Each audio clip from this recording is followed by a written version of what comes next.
Hi everyone. Mutual fund stress testing को लेकर मुझसे और सोशल मीडिया पे बहुत सारे इन जनरल सवाल डाले जा रहे हैं क्योंकि बहुत सारा कन्फ्यूजन है कि ये जो नंबर्स बाहर पॉपुलेट किए जा रहे हैं उसका रियल मीनिंग ग्राउंड लेवल पर क्या है।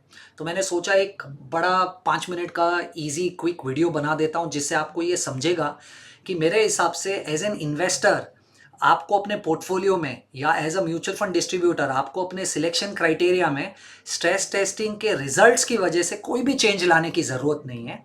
और इसके 3 रीजंस हैं मेरे हिसाब से। पहला रीज़न, प्लीज़ अंडरस्टैंड कीजिए कि ये म्यूचुअल फंड में स्ट्रेस टेस्टिंग बहुत सालों से की जा रही है। ये पहली बार नहीं है कि स्ट्रेस टेस्टिंग के रिजल्ट्स सेबी की वजह से किए जा रहे हैं और आपको दिखाए जा रहे हैं। म्यूचुअल फंड्स में एक चीफ रिस्क ऑफिसर करके पोजीशन होती है जिनका काम ये रिस्क मैनेजमेंट को लेकर चीज़ों को करना होता है और वो डायरेक्टली ट्रस्टीज और सेबी को रिपोर्ट करते हैं और उनको ऑन अ कंटिन्यूस बेसिस ये इंफॉर्मेशन और रिपोर्ट्स भेजते रहते हैं। तो ये कुछ नया नहीं है म्यूचुअल फंड के लिए। हाँ, सिर्फ नई ये बात है कि स्ट्रेस टेस्टिंग रिजल्ट्स को पहली बार म्यूचुअल फंड कंपनी के बाहर आम जनता या पब्लिक डोमेन में डाला गया है। तो प्लीज इसको ऐसे मत समझिए कि पहली बार सेबी ने कहा है इसलिए म्यूचुअल फंड्स इसे कर रही है। म्यूचुअल फंड्स ये सेम चीज बहुत टाइम से कर रहे हैं, सिर्फ पहली बार इन्वेस्टर डोमेन में इसे डाला जा रहा है।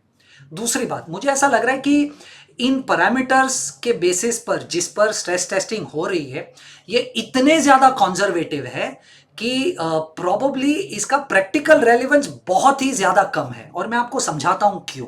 देखिए स्ट्रेस टेस्टिंग कैसे होती है और इसका श्रेय सबसे पहले तो जाता है निरंजन अवस्थी को, जिनकी एक्सेल में आपके सामने प्रेजेंट कर रहा हूं क्योंकि उन्होंने ये एक्सेल बनाकर ट्विटर पर डाली थी। मैं इसे सिर्फ यूज कर कर आपको समझाने की कोशिश कर रहा हूं। तो स्ट्रेस टेस्टिंग कैसे होती है, मान लीजिए आपके म्यूचुअल फंड स्कीम में 10 शेयर्स में इन्वेस्टमेंट की जा रही है और उन 10 शेयर में समान पैसा लगाया जा रहा है। तो हर शेयर का वेट 10% है। अब क्योंकि उनकी स्टॉक प्राइजेस अलग अलग होती है, उसी 10% इन्वेस्टमेंट में आपको number of shares her stock में अलग अलग मिलेंगे। तो जिस स्टॉक का प्राइस ज्यादा है उसके शेयर कम मिलेंगे, जिस स्टॉक का प्राइस कम है उसके शेयर ज्यादा मिलेंगे। अब यहां से चालू होता है अजम्पशन। तो सबसे पहले आप देखते हो कि नियर टर्म में जब आप स्ट्रेस टेस्टिंग कर रहे हो उसके उसके थोड़े टाइम पहले एवरेज डेली वॉल्यूम इस काउंटर का या इस स्टॉक का कितना था। यानी आप कह रहे हो कि एबीसी शेयर में 2900 शेयर्स डेली बेसिस पे ऑन एन एवरेज ट्रांजैक्ट किए जाते हैं और ये वाले एबीसी में तकरीबन 10,000 शेयर ट्रांजैक्ट किए जाते हैं। ओके, अब आप कह रहे हो कि दूसरा अजम्पशन कि हम स्ट्रेस टेस्टिंग कैसे करेंगे। तो आप कह रहे हो कि अगर मान लीजिए इसका डेली एवरेज वॉल्यूम 2900 है तो स्ट्रेस वाली सिचुएशन में वॉल्यूम्स बढ़ जाती है। तो आप कह रहे हो कि आप सबसे पहले तो इसको 3 से मल्टीप्लाई कर दो। तो 2900 को अगर आप 3 से मल्टीप्लाई करोगे तो 8700 आएगा। और फिर आप कह रहे हो कि वॉल्यूम तो बढ़ जाएगी, पर क्योंकि आप एज म्यूचुअल फंड सिर्फ एक ही प्लेयर नहीं हो मार्केट में, तो आपको ये बढ़ी हुई वॉल्यूम 8700 में से सिर्फ 10% वॉल्यूम आपको मिलेगी बेचने के लिए। तो अगर कोई भी स्ट्रेसफुल सिचुएशन हुई तो अगर उसका डेली वॉल्यूम 2900 शेयर है तो आपको बेचने मिलेगा 870 रुपीज। अब अगर 870 शेयर्स, तो अब अगर आपके पास एक दिन में आप अगर 870 शेयर्स बेच सकते हो और आपके पास अगर 33,000 शेयर्स है तो आपको 33,000 डिवाइडेड बाई 870 आपको तकरीबन 38 डेज लगेंगे ये वाले एक स्टॉक को बेचने के लिए। वैसे ही ये सब कैलकुलेशंस किए गए हैं, राइट। अब सेबी ने क्या कहा, 20% तक आपके पोर्टफोलियो में से सबसे इलिक्विड 20% शेयर्स, यानी हमारे केस में ये दोनों, उसको आप भूल जाइए। 20% के बाद जो आपके सबसे इलिक्विड शेयर्स है उसको बेचने में आपको कितना समय लगेगा वो आपका डेटा पॉइंट बन जाएगा। तो मान लीजिए ये पहले वाले दो 20% सबसे इलिक्विड है, मैंने उसको निकाल दिया। उसके बाद वाले इलिक्विड शेयर्स को बेचने के लिए मुझे 21 दिन लगेंगे। कैसे? 1500 उसका डेली का वॉल्यूम था, मैंने उसको 3 से मल्टीप्लाई किया और उसका 10% लिया। अब अगर 9,500 शेयर्स है और मैं दिन का सिर्फ 450 शेयर बेच सकता हूं तो मुझे 21 दिन लगेंगे। तो अब स्ट्रेस टेस्टिंग में आपने अज्यूम कर लिया कि आपके पूरे पोर्टफोलियो को बेचने के लिए आपको 21 दिन लगेंगे। ठीक है, तो अब पूरे पोर्टफोलियो को बेचने के लिए अगर 21 दिन लगेंगे तो आधे पोर्टफोलियो को बेचने के लिए आपको 21 को डिवाइड बाय 2 करना पड़ेगा, आपको तकरीबन 11 दिन लगेंगे। और अगर 25% पोर्टफोलियो को बेचना है तो इसे वापस डिवाइड बाय 2 कीजिए, आपको तकरीबन 5 दिन लगेंगे। इस तरीके से आपको कैलकुलेशन दी गई है कि हर small cap mid cap fund में कितने दिन लगेंगे 25% और 50% पोर्टफोलियो को बेचने के लिए। अब आप देखिए ये कितना कॉन्जर्वेटिव तरीका है स्ट्रेस टेस्ट करने का, और इसमें अजम्पशंस क्या क्या है। तो सबसे पहले तो डेली वॉल्यूम ये कांस्टेंट नहीं रहते, ये पहला अजम्पशन है। दूसरा, इसकी कोई पुष्टि नहीं है कि ये जो मेथड ली जा रही है 3 गुना वॉल्यूम और उसका 10%, ये रियल लाइफ में वर्क भी करता है या नहीं।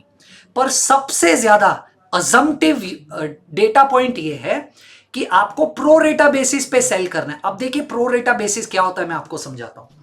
मान लीजिए एक स्मॉल कैप फंड है जिसमें 35% आपने कैश और लार्ज कैप में पैसा रखा है क्योंकि आप अलाउड है ये करने के लिए, और 65% पैसा आपने स्मॉल कैप में रखा है। मान लीजिए उस स्मॉल कैप में रिडम्पशन आता है, तो आप सबसे पहले कहां से रिडम्पशन देंगे?